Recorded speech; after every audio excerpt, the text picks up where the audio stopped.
Thanks for calling, Tom. We Good appreciate evening, Tom. you. It's an honor to have you on the show tonight. Well, thank you. I'm glad to be talking to you. And Tom, the first thing I mentioned to Tony, we gave a little bit of your background before we got you on the air. Palomar College. You have to tell our viewers a little bit about Palomar. We're in Eastern Connecticut, Tom. Where it is, what it was all about, and give us a little background about Palomar College. Well, Palomar College is a junior college in California. Okay. It's about 26, 27 miles north of San Diego. Mm-hmm. And again, we talked about you coming out of college, Tom, and then first of all, let me share this story with you, Tom. I told a co-worker of mine this morning that you were going to coming on the show today. He said, let me tell you a little bit about Tom Dempsey. He says, when I was in 8th grade, our whole class had to do reports in front of the class about a person that they respected and they thought did a lot for society at the time. And he actually did a report on you, and he got up in front of the class, talked a little bit about what you had accomplished, the field goal and everything. And his teacher told him at the time, he says, you know, you're going to go somewhere in life because you have the tendency to bring out a story that's going to touch a lot of people. Right. And it was really, but it really touched me when he said that. It was really a terrific story. But getting back to, let's talk about 1970, Tom. First of all, I'm sure you've probably talked about it for basically your whole life since then. It must be getting old, but those final 2 seconds, if I'm not mistaken, it was J.D. Roberts' first game as the New Orleans coach. Is that correct? That's true. Now, as far as the kick itself, Tom, whose call was it to let you attempt that? Did you, at any point, did you tell him, I think I have it in me, or was it him that just said, let's try a field goal without any reference to how long it was?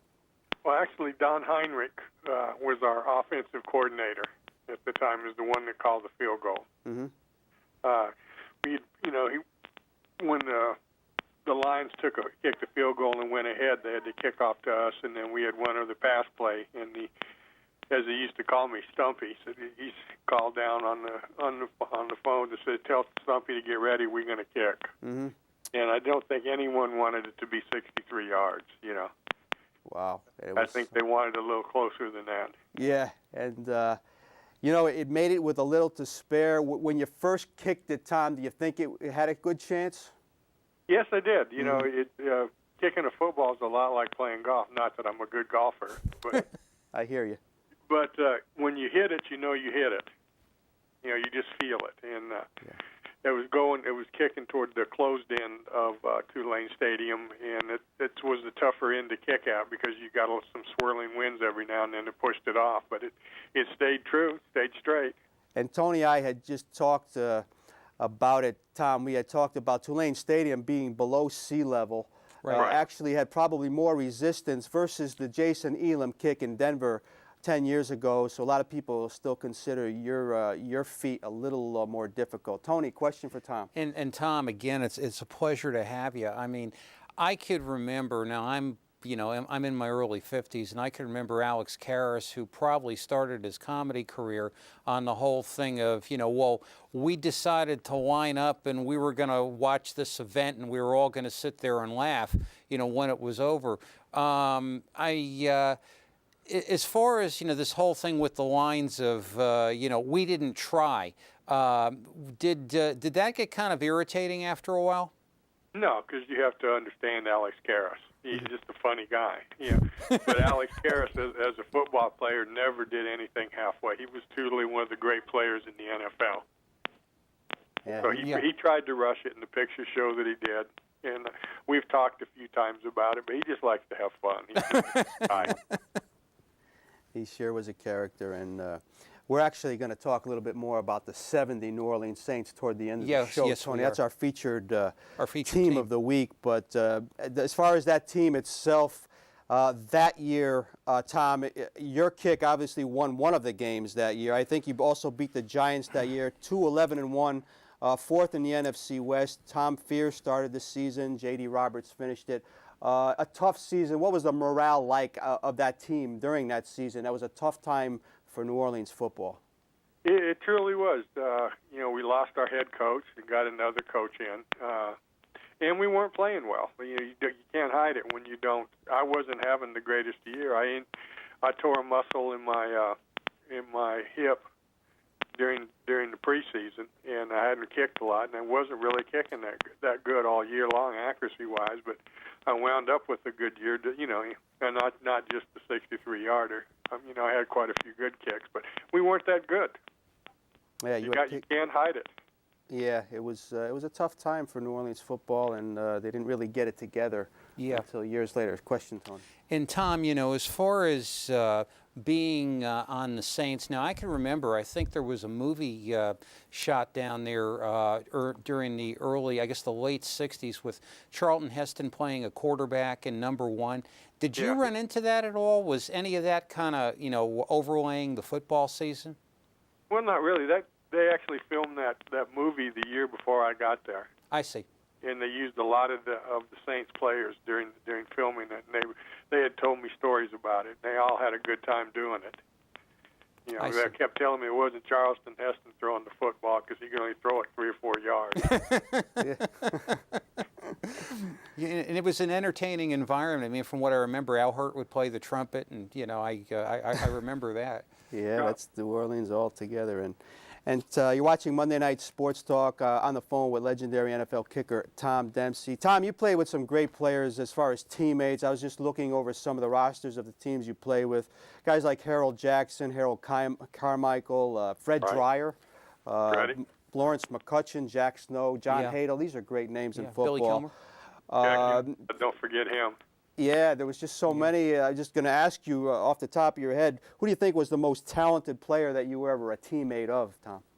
Well, I didn't last long on the team because I went up to Philadelphia, but Archie Manning was the most talented was one of the most talented players I ever saw.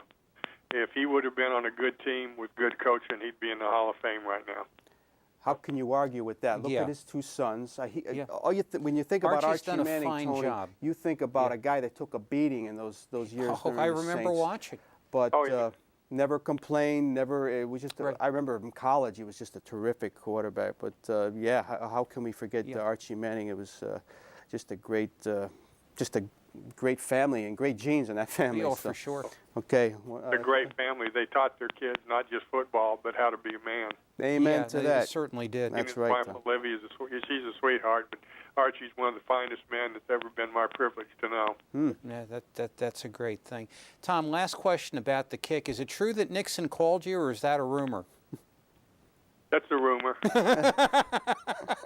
You're fortunate. Well, what had happened, we were at one of our favorite hangouts after the game, La Louisiana Restaurant and Bar, and some of the guys got this guy to call and say he was the president, and he had a Texas accent. President Nixon's not a Texan. They were just playing around, having a good time. That's great. And in fact, if you're ever going to set a record, the best town in the world to do it in is New Orleans. That's for sure. And we'll get to New Orleans in 1 minute. But Tom, I want to, I was talking to Tony a little bit. We were talking about some of those old teams, and you mentioned the Eagles. You played with them 71 to 74, and later on during that decade, I remember Tony Franklin. You remember that Tony Franklin? I do. Tony? Yes, I do. And speaking of a guy, used to kick barefooted. And Tom, he kicked a 59-yard field goal once barefoot. And he was one guy that I thought, if somebody's going to break Dempsey's record, Franklin, if he could do a barefoot, this guy's got a great leg. I think he played at Texas A&M. Great kicker. Your memories of Tony Franklin, Tom? Well, I was other places at the time. Yeah. When he did that, I'd already been traded to the Rams. Yeah. But he was a good kicker. We had him down here for the Super Bowl, and he was always talking about how he could outkick me and outdrink me, so I took him out one night and had to carry him home. There you go. No messing with those guys from New Orleans, right? Certainly not. These young kids can't hang with the old guys. And there you go. And speaking of New Orleans, Tom, unfortunately, we know that you were a victim of some of the effects of Katrina. You were quoted by saying the hurricane flooded me out of a lot of memorabilia, et cetera, but it can't flood out the memories. But Katrina, and we know you do some motivational speaking now, and how much is the whole Katrina thing a part of what you do today? Well, it's a little bit, because a lot of things that football taught me. You know, I'd come back to New Orleans to check on our house. My wife had stayed where we'd evacuated, and I called her. I said, "Well, I got some good news and bad news for you." And she said, "Well, what's the good news?" I said, "Remember that furniture you wanted? You're going to get it a hell of a lot sooner." Unfortunately, but yeah, it must have been. I can't even put myself in Yeah. your position, Tom. But we're just glad that you're safe, and what you do as far as motivational and everything else. It's just amazing to me. You grew up in Milwaukee, and went Women to only lived there 2 weeks. oh, there, and then you went to My college dad- out west, and Yeah. actually, I guess you just called New Orleans home and continue to do so. Tony, question. Yeah, and Tom, you know, when you're in your message as a motivational speaker, what are you telling the people that you're speaking to? What message do you want to leave with them? Well, I'm a tremendous believer in winning. You know, for some reason, for a while there in the United States, doesn't matter how, whether you win, it's, how you play the game, and that's a bunch of what. Yeah. You know, and same thing in business. You know, if you don't come, if you're a salesperson, which I was and still am, if I don't sell, then I don't get paid, and that's not winning. And that's the kind of things I talk about, preparing yourself to win. You know, doing the little things it takes to be good. It's like everyone in the NFL is a great player. Mm-hmm. The real great players do the little things to get better. Amen to that. Yeah, absolutely. And we have one more question, Tom, before we have to let you go. Just quickly, kickers that you truly admired over the years, since you were young and to today, kickers that really stand out to you. Well, Jan Stenerud, great kicker. He was great. He was a nice guy, but a great kicker. Morton Anderson, I think, is a future Hall of Famer, and I like Vinatieri.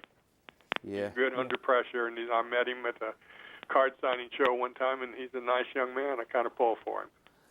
Well, again, Tom, the time went by so quickly. We want to thank you for giving us a few We're so minutes out of your appreciative, sir. busy schedule. It was an honor to have you on the program, and please keep in touch with us. And it's just give our regards to all those people down in New Orleans. All right, thank you. Thank you, Tom. Good night.